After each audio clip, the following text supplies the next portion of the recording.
আসসালামু আলাইকুম। কেমন আছে? আমারই বিলাই আমারই কয় মেও তার মানে এক বিড়ি খাওয়াইছে আরে কয় দাদা এই মোবাইলটা প্রোগ্রামিং করে দছে। বললাম তুই হারাম দাদা প্রোগ্রামিং এর কথা কস। পরে কয় তোমার ভিডিও দেখছি দেখে হেরে এই মোবাইলটা রিস্টার্ট হয় যা যা নর্মালি করা লাগে ব্যাটারি চেঞ্জ ফ্লাশিং তারপরে ফরম্যাট অমুক তমুক হার্ড রিসেট ফ্যাক্টরি রিসেট সব কিছুই করে দেখছি, কিন্তু এই রিস্টার্ট প্রবলেম ছাড়ে না। বললাম ও ঠিকই আছে তাহলে বুদ্ধি। পরে বিড়ি টিড়ি যাই খাই ও যে কথাটা কইছে আমার একটু একটু সন্দেহ হইতেছে, তার মানে কিছুমান টাইমে ফার্স্ট লগতে রিস্টার্ট কিছুমান টাইমে সেকেন্ড লগো রিস্টার্ট। হ্যাঁ, মোবাইলটা হলো ভিভো Y11 মোবাইল। আর ও ব্যাটারি স্যাটারি অমুক তমুক সব খুলে নিয়েছে। তার মানে মেকার গোঠানগনে কাম করে তোর অত পয়সা নেন জানা বুঝছেন কি। তো এই যে F64 এই কাক্কার দিয়ে ওই কামটা করুম বলে ভাবতেছি। তো যদি ভিডিও দেখ পারছেন দেখারেন, তার কারণ ভিডিওতে প্রোগ্রামিং এর কিছু নলেজ পাবেন। এনে আমি মোবাইলটা আইএসপি জাম্পার করে কানেক্ট করার পরে মোবাইলটার ইনফরমেশন নিলাম, নিয়ে হেরে ডেস্কটপে একটা নিউ ফোল্ডার বানালাম, বানাইয়া এই যেটা হলো মেন সমস্যা। আর এই ভিডিওতে প্রোগ্রামিং এর A to Z knowledge share করা সম্ভব না। তবে এটার সিকিউরিটি ব্যাকআপটা নিলাম, তারপরে ডাম ফাইল সাম ফাইল ব্যাকআপ নিব। তো কাহিনী হচ্ছে কি, যদি প্রোগ্রামিং এর ফুল নলেজ লাগে F64 এর বিষয়ে জানবার থাকে তো আমার লগে যোগাযোগ করেন। আর যদি মোবাইল রিপেয়ারিং এর কাম শিখবার ইচ্ছা আছে তাও যোগাযোগ করবেন আর কি। তো এখান থেকে 256 MB ইউজার এরিয়াটা ব্যাকআপ নিব, তার কারণ অলরেডি ইএমএমসির হেলথ বেশি সুবিধাজনক না। এই ইএমএমসিতে বেশিরভাগ প্রেস দিলে, আর আইএসপি জাম্পার দিয়ে করতেছি তো আইসিউ দিয়ে করলে হয়তো বেশি নেহারতাম। আর ব্যাড হেলথের ইএমএমসি গোনা বা আইসি গোনা উড়ে কাম করবার হইলে আরও আইসি নষ্ট হইনার সম্ভাবনা থাকে। তো ভাবতাছি প্রোগ্রামিংটা আমি আইএসপিটা করুম, মানে হেলথ রিপেয়ারটা, তারপরে ফ্লাশিংটা ইউএসবিতে করুম আর কি। তো ব্যাকআপ স্যাকআপ নিয়ে তারপরে FFU রিড করলাম, রিড করার পরে আবার এই FFUটা রাইট করুম। কিন্তু এখন রাইট করতে স্মার্ট প্যাচ এনাবল করে রাইট করুন লাগবো, তার মানে হ্যাঁ স্মার্ট প্যাচ এই যেটা এখন রাইট করে দিম। রাইট করে দেওয়ার পরে আরপিএমবি কি মানে জেনারেট হবো, আরপিএমবি কি জেনারেট হলে আরপিএমবি কি ড্যান থেকে রিড করুম আর কি। এই যেন থেকে রিড আরপিএমবি কি। তো আরপিএমবি কিটা কপি করে ডেস্কটপে থুয়ে দিব জমা করে এখানে। আচ্ছা, এখন আবার ওই FFU ফাইলটা রাইট করুম এটার মধ্যে, কিন্তু এখন করা লাগবে ফুল ফ্যাক্টরি রিসেট।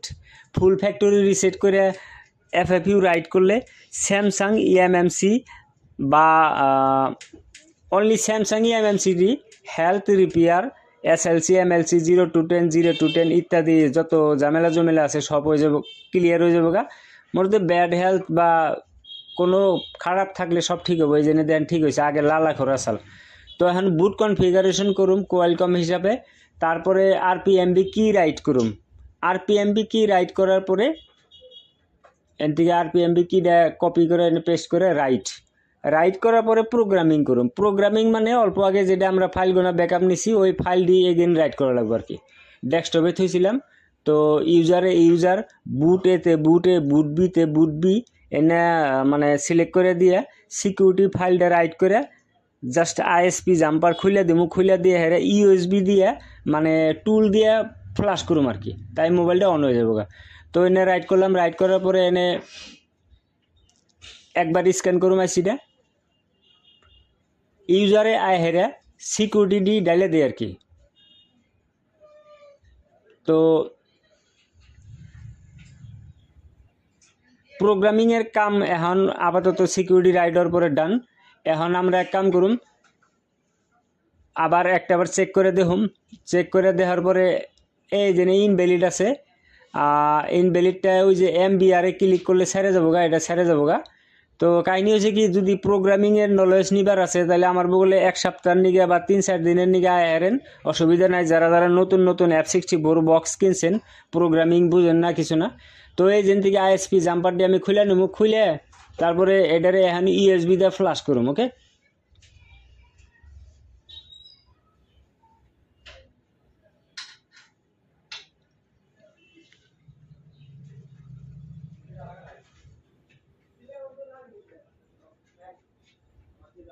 এই মোবাইলটা কিন্তু অটোমেটিক রিস্টার্ট আছিল। হ্যাঁ, ওই RF কেবলটা তলে পড়ছে জায়গা কিন্তু ব্যাটারিটা লাগাই নই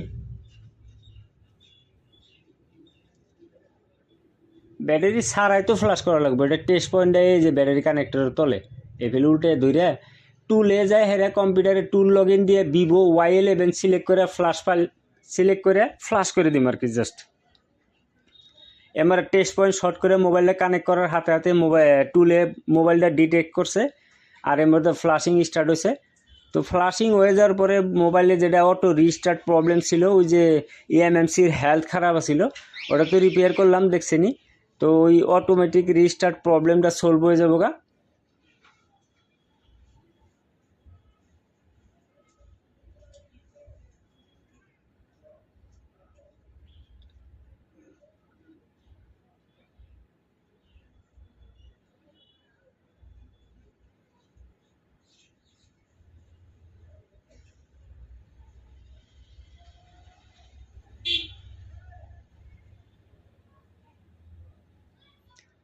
ফ্লাশিং ডান এখন ইএসবিটা খুলে দিয়ে ব্যাটারিটা লাগাইয়া তারপরে মোবাইল অন করুন এখন অন হইতেও একটুকার টাইম নিব মোবাইলটা হ্যাঁ ফ্লাশিং করার পরে বা প্রোগ্রামিং করার পরে মোবাইল অন হইতে সময় লাগে জানেনি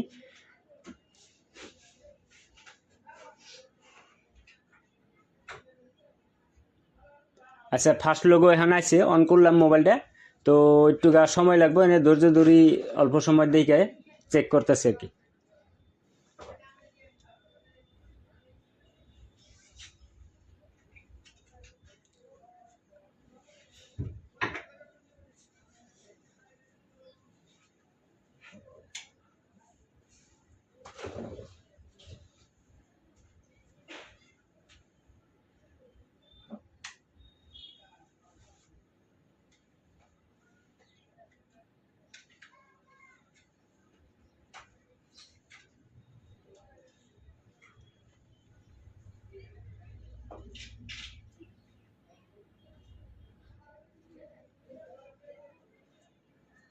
এখন কিন্তু রিস্টার্টটা হইলো না তো এনে মোবাইলটা অন হচ্ছে তো এমনি করে কমপ্লিট মানে প্রসেসিং হিটপার নিকে মোবাইল রিপেয়ারিংয়ের আমার লগে যোগাযোগ করারেন হোয়াটসঅ্যাপ নাম্বারটা তলে দেওয়া আছে আর যদি ভিডিও ভালো লাগে থাকে ভিডিও থেকে কিছু শিখা থাকেন তাহলে ভিডিওটা শেয়ার করেন আর মোবাইল রিলেটেড যে কোনো কোশ্চেনের নিকে আমার কমেন্ট করা হারেন ভিডিওর নিচে IMEI1 IMEI2 মানে সিকিউরিটি নাম্বারও ঠিকই আছে তো ভিভো Y11 ভিভো 1906 তো জায়গা ভিডিও দেখার জন্য থ্যাংক ইউ